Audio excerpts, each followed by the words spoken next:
Hello मेरे dear friends, very very good morning. क्या हाल चाल आप सभी के? बस सब बढ़िया। और जैसा कि हम लोग एक न्यू सेशन पे मिले हैं, तो हम एक अलग ही सेशन पे बात करेंगे, जो कि हम लोग बात करने वाले हैं आज वर्ल्ड हिस्ट्री सिलेबस पे।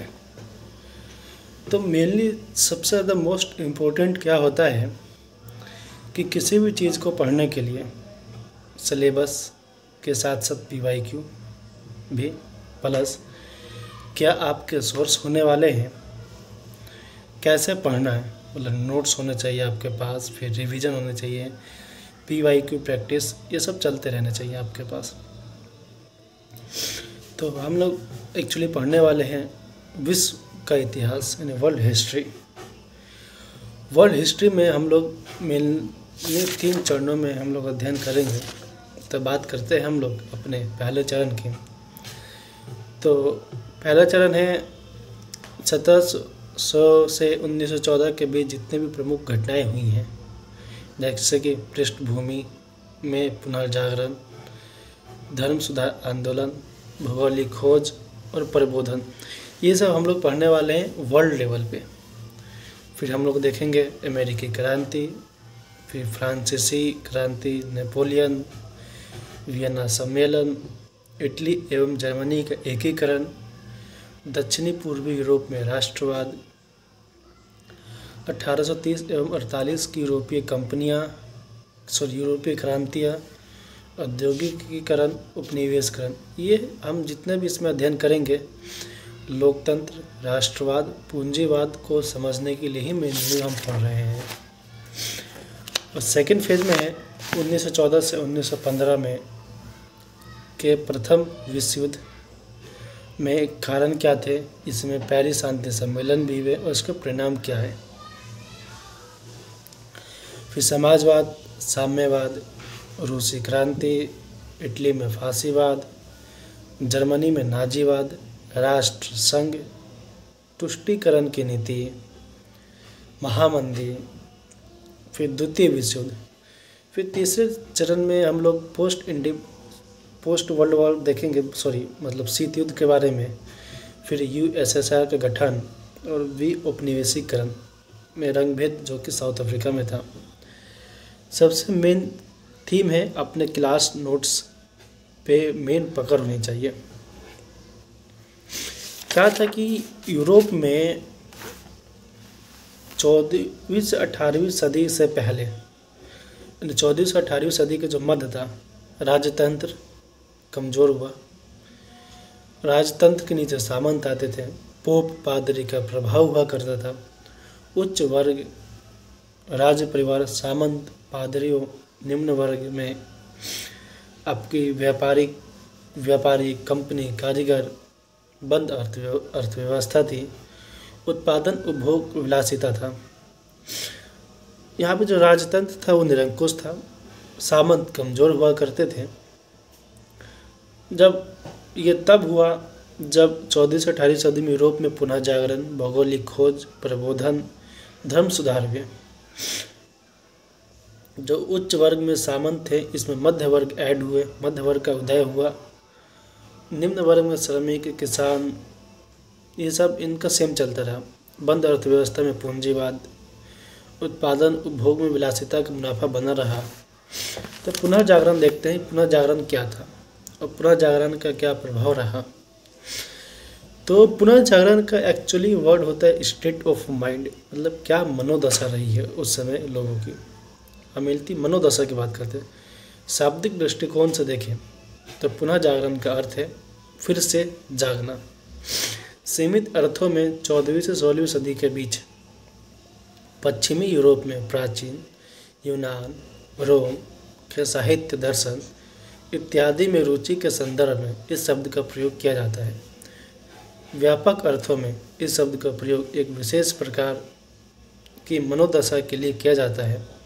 सिर्फ जिज्ञासा, तर्क, साहसिक मनोभाव, मानवतावाद इत्यादि को केंद्र में रखकर जीवन के सभी क्षेत्रों में परिवर्तन की कोशिश की गई। इसका प्रभाव क्या था? पहले सांस्कृतिक क्षेत्र में देखते हैं धर्म पुनर्जागरण का क्या प्रभाव था।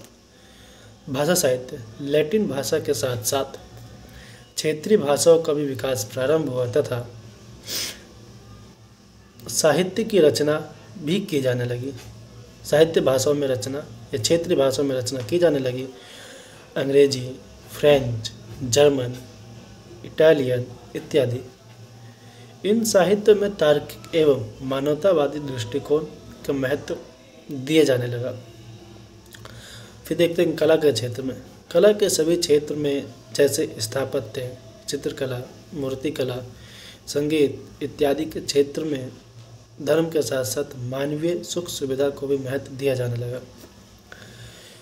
धर्म में तार्किक दृष्टिकोण के कारण कैथोलिक धर्म में व्यापकृतियों के विरुद्ध आवाज़ उठाई जाने लगी। धर्म सुधार आंदोलन का यह कारण बना। आर्थिक क्षेत्र में जिज्ञासा, साहसिक मनोभाव तथा कुछ अन्य कारणों से भौगोलिक खोज के लिए लोगों को प्रेरित किया गया और भौगोलिक खोज ने विश्व व्यापार एवं पूंजीवाद के एक नए युग की शुरुआत की। सामाजिक क्षेत्र में व्यापार, शिक्षा इत्यादि में विकास के कारण समाज में मध्य वर्ग का उदय प्रारंभ हुआ। तार्किक दृष्टिकोण से हम देखें तो वैज्ञानिक चिंतन को बढ़ावा मिला। इसी पृष्ठभूमि में केपलर, कोपरनिकस, न्यूटन, गैलीलियो इत्यादि ने दुनिया के सामने अपने विचारों को रखा। समाज में मानवतावादी विचारों का प्रसार प्रारंभ हुआ, अर्थात व्यक्ति के विचारों को महत्व दिया जाने लगा। मानव का जीवन सुखमय हो और उसे विकास का अवसर मिले, इस प्रकार के बिंदुओं पर चर्चा प्रारंभ हुई। राजनीतिक क्षेत्र में क्षेत्रीय भाषाओं का प्रसार ने राज्य के उदय की पृष्ठभूमि निर्मित की। 14वीं से 16वीं सदी में यूरोपीय जागरण और 19वीं सदी में भारतीय पुनर्जागरण देखते हैं। ये पहले हम लोग एक तरफ यूरोपीय पुनर्जागरण देखते हैं, फिर कंपेयर करते हुए हम लोग भारतीय पुनर्जागरण के बारे में देखने वाले हैं। ये स्वतंत्र देश में स्वाभाविक विकास था। प्राचीन से प्रेरणा ले रहे हैं, जो कि तर्क पर बल दिया गया, यानी तर्क बुद्धिवादी विचारधारा थी। प्रभाव सामाजिक क्षेत्र, राजनीतिक क्षेत्र, धार्मिक क्षेत्र, आर्थिक क्षेत्र इत्यादि। उपनिवेश में प्रक्रिया, अधीनता में विकास। प्राचीन ग्रंथों से प्रेरणा लेकर कर रहे थे। तर्क बुद्धि में बल दिएगा, तर्क बुद्धिवादी बोला जाता है। इसका भी वही समाज, धर्म, भाषा, शिक्षा, लेकिन भौगोलिक नहीं था इनमें। फिर देखते हैं धर्म सुधार आंदोलन 16वीं सदी में क्या था, क्यों, इसका प्रभाव क्या यह था कि 16वीं सदी में पश्चिम यूरोप में दो प्रकार के सुधार आंदोलनों के लिए इस प्रकार के शब्द का प्रयोग किया जाता है। प्रथम, कैथोलिक चर्च में व्याप्त बुराइयों के विरुद्ध मार्टिन लूथर, जुंगली, कैल्विन इत्यादि सुधारकों ने आवाज़ उठाई। इसे प्रोटेस्टेंट आंदोलन कहा जाता है। द्वितीय, 16वीं सदी में ही कैथोलिक धर्म के भीतर सुधार के लिए प्रयास किए गए, इसे प्रति सुधार आंदोलन कहते हैं। प्रभाव धार्मिक क्षेत्र में धर्म का सरलीकरण, ईसाई धर्म ने नए नए संप्रदायों का उदय इत्यादि।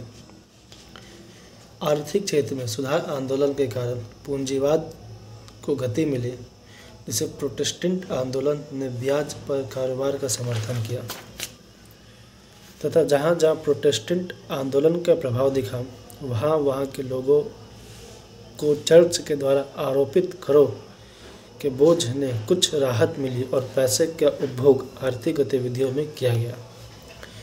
राजनीतिक क्षेत्र में प्रोटेस्टेंट आंदोलन के कारण पोप का प्रभाव कम हुआ, हस्तक्षेप कम हुआ, राष्ट्र राज्य की अवधारणा को मजबूती मिली और राज्य की स्थिति भी अधिक सशक्त हुई। जैसे कि हम लोग डिस्कशन करते हैं, सामाजिक क्षेत्र में प्रोटेस्टेंट आंदोलन से प्रभावित क्षेत्रों में तर्क बुद्धिवाद का अधिक प्रसार हुआ। शिक्षा पर चर्च की पकड़ कमज़ोर हुई और लोगों का जीवन भी अपेक्षाकृत बेहतर हुआ, यानी व्यक्तिगत स्वतंत्रता मिलनी प्रारंभ हुई। अब देखते हैं भौगोलिक खोज में पहला क्या। 15वीं सदी के अंतिम दशक और 16वीं सदी के प्रारंभ में साहसिक नाविकों एवं व्यापारियों के द्वारा समुद्री मार्ग में नए नए क्षेत्रों से संपर्क स्थापित किया गया, जैसे दोनों अमेरिका तथा पहले से ज्ञात क्षेत्रों के लिए भी समुद्री मार्ग की खोज की गई, जिससे भारत। प्रभाव। आर्थिक प्रभाव में भौगोलिक खोज के साथ व्यापार एवं व्यापार से संबंधित गतिविधियों के क्रमशः बड़े पैमाने पर परिवर्तन घटित हुआ, जिसे समुद्री मार्ग में सुदूर देश महादेश के साथ व्यापार के लिए उन्नत जहाज़ों का निर्माण, वित्तीय संस्थाओं की स्थापना, कंपनियों की स्थापना, नए नए वस्तुओं का व्यापार में मात्रात्मक परिवर्तन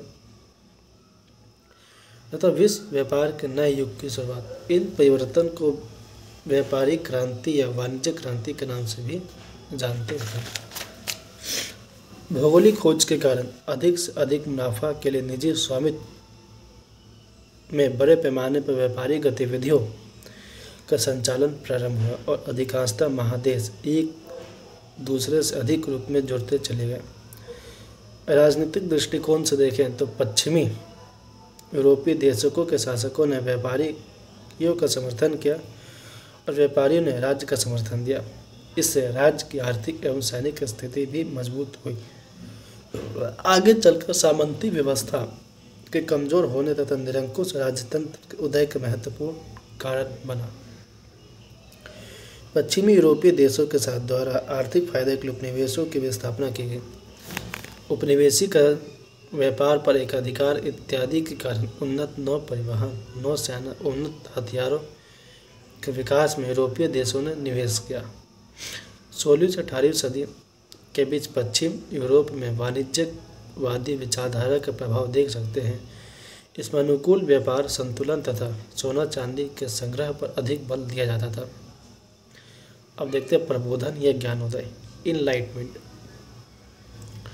17वीं से 18वीं शताब्दी में मुख्यतः पश्चिम यूरोप में वैचारिक आंदोलन या वैचारिक क्रांति के संदर्भ में इस शब्द का प्रयोग करते हैं। इस अवधि में जॉन लॉक, फ्रांसीसी बेकर, डेकार्त, रूसो, वोल्टेयर, दिदरो, मॉन्टेस्क्यू इत्यादि बुद्धिजीवों की उपस्थिति पश्चिमी यूरोपीय समाज में देख सकते हैं।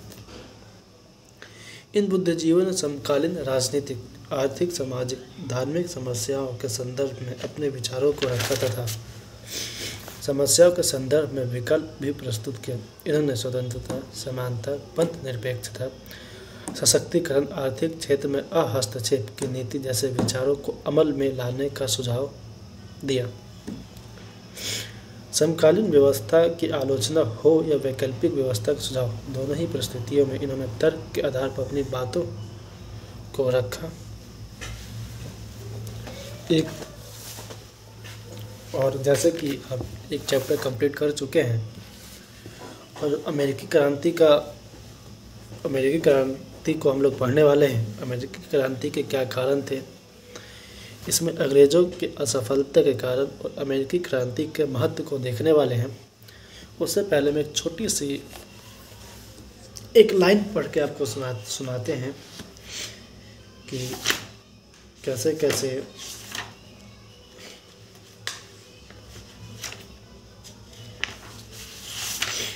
बहुत अच्छी लाइन मैंने लिखी थी, सोचा कि आप लोगों से शेयर की जाए।